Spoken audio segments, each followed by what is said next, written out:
한남동 대통령 관저에 지어진 70제곱미터 20평 규모의 유령 건물에 대해 대통령 경호처가 건물 공사는 현대건설이 맡았고 공사비는 경호처에 경호시설 관련 예산 1억 3천만 원을 가져와 썼다고 밝혔습니다. 공사비 대납 의혹이 대통령 뇌물 논란으로 번질 조짐이 보이니까 서둘러 진화에 나선 것인데요. 그런데 건물의 현재 용도와 관련해 완공 후 줄곧 경호 인력 대기 및 사무 공간으로 쓰고 있다는 게 경호처의 설명입니다. 그런데 얼마 전 국정감사에서는 거기가 창고라고 했습니다. 말이 바뀐 것이죠. 그런데 그걸 만들려고 1억을 넘게 썼다? 무언가 감추는 게 있어 보입니다. 김영민! 최수근 해병 순직 사건을 수사한 뒤 사건 이첩을 보류하라는 지시를 어겼다며 항명 혐의 등으로 기소된 대령인 박정훈 전 해병대 수사단장에게 군검찰이 법정 최고형인 징역 3년을 구형했습니다.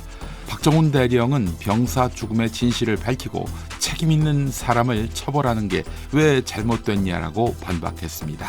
최수근 해병 순직 사건을 수사하던 박정훈 대령은 되레 법정에 섰지요.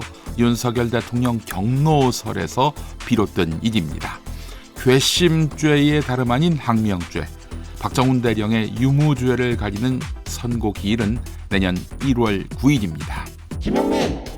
홍철호 대통령 정무수석 비서관이 윤석열 대통령 기자회견에서 무엇에 대해 사과하는지를 묻는 기자의 질문을 두고 대통령에 대한 무례다, 시정해야 한다 이렇게 말한 발언의 파장이 커지고 있습니다. 사과는 했지만 이게 민심과 동떨어진 용산 참모들의 시각을 단적으로 보여주는 것이라는 지적입니다. 직원 대신 대통령 심기 경호에만 매달리다 보니 의정 갈등, 명태균 씨 의혹 대응 등 국정 난맥상이 수습되지 못하고 있다는 것입니다. 윤석열 대통령의 직설적인 화법과 잦은 경로가 문제다. 이렇게 동아일보는 지적하는데요. 그것뿐일까요? 대통령 아닌 다른 사람이 권력을 행사해서 벌어진 일은 아닐까요? 김영민!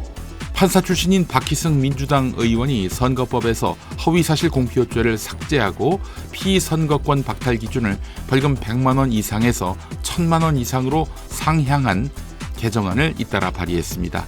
안다 모른다 협박받았다 이 발언으로 정치 인생의 종지부를 찍으려고 한 한성진 판사 판결에 따른 보완 입법입니다. 당연히 여당에서는 이재명 대표 구하기용이라는 비난이 쏟아졌는데요. 민주당은 부칙에 기존 소송에는 적용하지 않는다라는 단서를 단다는 입장입니다. 그러나 법조계에서는 법이 바뀌어 어떤 행위를 범죄로 볼 수 없게 된다면 상급심은 곧바로 소송을 종결할 수 있다, 면소할 수 있다 이렇게 보고 있습니다. 김영민! 법조기자 출신의 이춘재 한겨레 논설위원 칼럼입니다.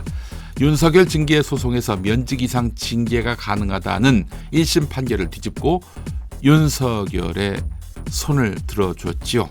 서울고법이 작년 12월에 말입니다.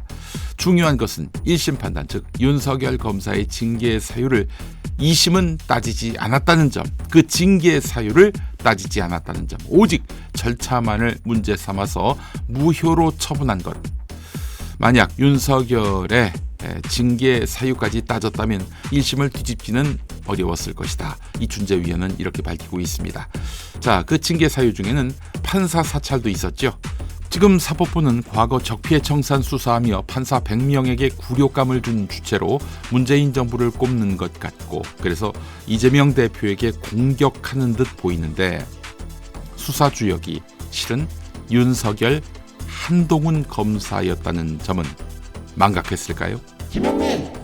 볼로디미르 젤렌스키 우크라이나 대통령이 텔레그램에 올린 영상에서 러시아가 새로운 미사일을 발사했다며 속도와 고도 등 모든 특성이 대륙간 탄도미사일 ICBM과 일치한다라고 밝혔습니다. 반면에 미국 CBS 뉴스는 익명의 서방 관리를 인용해 이번 공격에서 대륙간 탄도미사일이 사용되지 않았다라고 보도했습니다.